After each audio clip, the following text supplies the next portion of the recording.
Today, several of us are celebrating the birthday of Jamie, the owner of the Not Too Shabby shop, by using products from the Not Too Shabby shop to make her a birthday card. Hey, it's Beth. Welcome.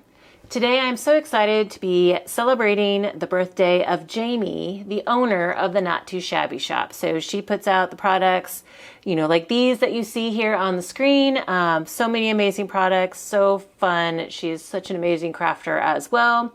But today, there are a bunch of us who are hopping along and celebrating her birthday.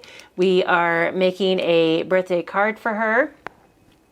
So I am going to be using kind of several different products from Not Too Shabby shop. I have the Suc-Cute-lent 6x6 pad and ephemera. I have some enamel dots, the pink Christmas enamel dots. I know that's kind of odd to be using with this, but the colors work, like this peachy pink and then the greens. And then I have the mini messages stamp set that I will be using for my birthday sentiment. So that's what I'm going to be using. Let's get making the card. I went ahead and cut down all of the pieces for my card so I can jump right into assembly. I do need to do some corner rounding and then I can just start layering things up for the card. This is a birthday hop, so there's a playlist linked in the description box below where you can hop along and watch all of the participants as we make birthday cards for Jamie.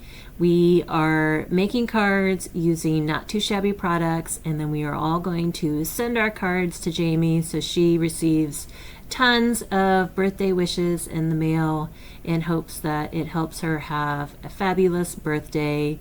She definitely deserves it.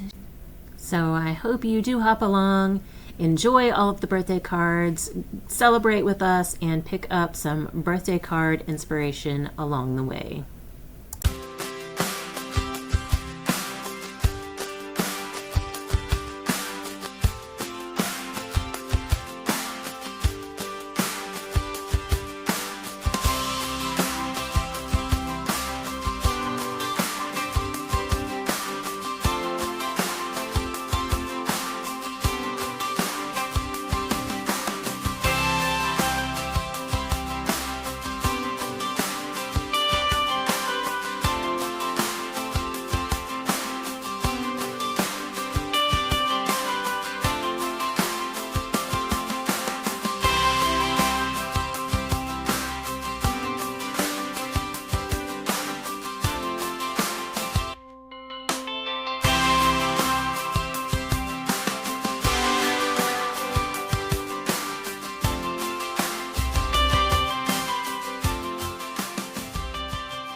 I had a lot of fun with this card. So happy birthday, Jamie. You really do deserve all the best. And to all of you, thanks so much for watching and hope you have a very crafty day.